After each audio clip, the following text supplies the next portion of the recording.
Saudações! Hoje nós iremos apresentar brevemente a respeito de algumas drogas de abuso, como o MDMA e o sexo químico.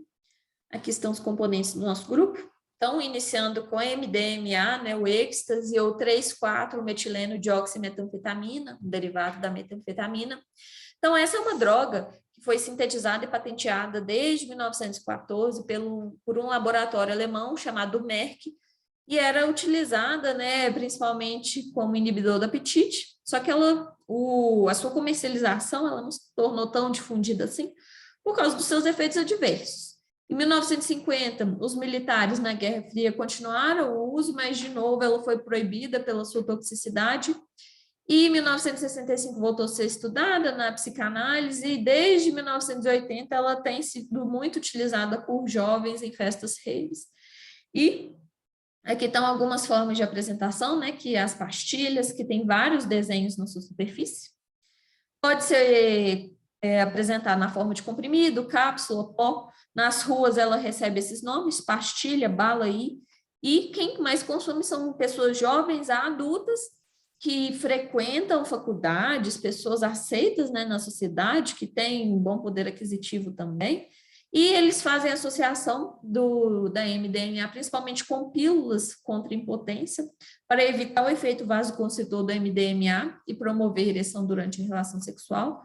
E ainda com retrovirais, porque eles pensam que mesmo fazendo uma relação sexual sem camisinha, se associar isso daqui, eles não vão contrair HIV, mas a gente sabe que não é desse jeito. Pode associar também a ketamina, que é um anestésico veterinário, e também ao GHB, que nós vamos falar mais para frente.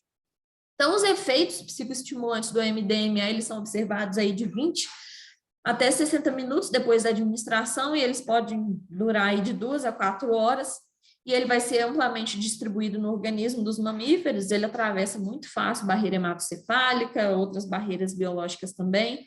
A meia-vida plasmática é de 7,6 horas, e é preciso, para eliminar o fármaco, essa droga totalmente do organismo, de 6 a 8 meia-vidas.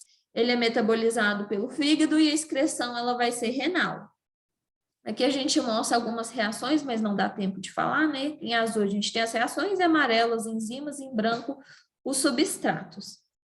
Então, apresentando um pouco sobre a toxocinética, a toxodinâmica, ele vai atuar nesses neurotransmissores, dopamina, serotonina e norepinefrina, que vão controlar o humor, fazem termorregulação, controla o sono, sistema nervoso autônomo, e ele vai gerar vários efeitos na pessoa que está utilizando essa droga, aumenta a autoconfiança, aumenta a empatia, interação social, só que, ao mesmo tempo, pode causar euforia, insônia, fadiga, humor deprimido, comportamento bizarro, até alucinações, tremor, hiperreflexia, sensação de frio, de calor. Então, vários efeitos são descritos para essa droga.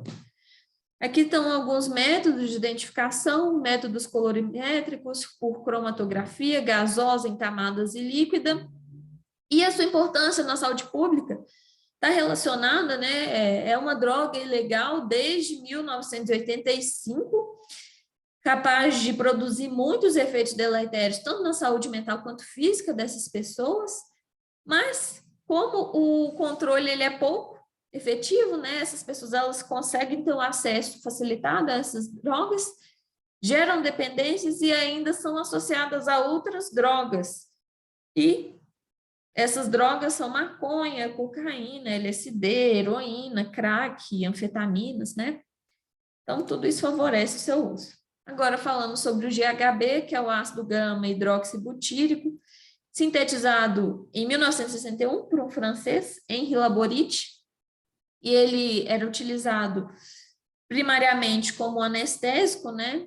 Só que descobriu os seus efeitos adversos, principalmente prazer, euforia, e aí em 90 ele se tornou ilegal, só que os fisiculturistas gostam muito de utilizar, porque ele ajuda no desenvolvimento muscular, diminui gordura, favorece também a ação do hormônio do crescimento, então, por esses efeitos, ele também tem sido muito utilizado em nightclubs.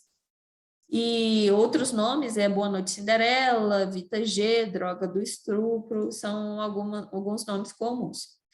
Falando sobre a farmacocinética, né, então ele é um pó que quando a gente dissolve, né, na água, ele vai ficar transparente, então a pessoa ela não sabe que ela está ingerindo uma droga. Ele é um análogo do ácido gama-hidroxibutírico, aminobutírico, desculpa, como eu tinha falado, e ele vai atuar, né, vai ter um efeito agonista nos receptores do GABA, vai atravessar a membrana hematocefálica muito fácil, ele vai ter esse efeito de anestésico geral, é um efeito entre 10 a 15 minutos, a duração de 1 a 2 horas e meia, e ele não tem característica de ligar muitas proteínas, não. Só que a gente sabe que tem um efeito potencializado quando usa outras drogas concomitantes, como etanol e drogas depressoras. E, inclusive, pode levar à morte da pessoa por causa de uma depressão respiratória. Aqui a gente mostra a farmacocinética, né? O pico plasmático ele acontece de 25 a 45 minutos. O início dos efeitos, como eu falei, de 10 a 15 minutos após a ingestão. E a duração, né, dependendo da dose, pode chegar até 2 horas e meia. Ele vai ser convertido, né, no sistema nervoso central nesse composto aqui e depois vai seguir pelo ciclo de Krebs. A eliminação vai ser por via urinária também. Na overdose, os pacientes podem apresentar todos esses efeitos aqui. E a sua importância na saúde pública é que ele é proibido desde 1990. Quem for pego consumindo ou então comercializando pode levar até 15 anos de reclusão. E no Brasil o uso está direcionado muito raramente a distúrbios do sono e epilepsia. A mefedrona, conhecida como miau-miau, Spice, Bublise, utilizada, né, desde 2007, uma substância derivada de catinonas, e a mais consumida é a mefedrona. Ela tem um acesso até facilitado, porque é utilizada para plantas, e também ensaios de banho, e mesmo tendo esse marketing, né, alertando sobre esse uso, as pessoas, isso não inibe ninguém de consumir ela, não. A sua toxicidade está relacionada, né, aos efeitos de aumento de temperatura, dor de cabeça, dor no peito, convulsões, má circulação, náuseas, paranoia, bruxismo. Isso porque ela estimula receptores adrenérgicos, né? E, de novo, relacionada também à liberação de neurotransmissores como dopamina, serotonina, norepinefrina, e também pode inibir a recaptação neuronal desses neurotransmissores. E o efeito da overdose vai acontecer principalmente pelo excesso de dopamina e de serotonina. Tem poucas informações da sua farmacocinética, mas parece ser muito similar à anfetamina. Elas atravessam muito fácil as barreiras hematocefálicas, tem um início rápido quando injetada, inalada ou insuflada. O pico de concentração plasmática é 1 hora após a exposição. Tem alto volume de ligação, né, de distribuição no organismo, e a ligação proteica ela vai variar. O metabolismo é hepático e a excreção é renal e biliar. Aqui estão os testes de detecção.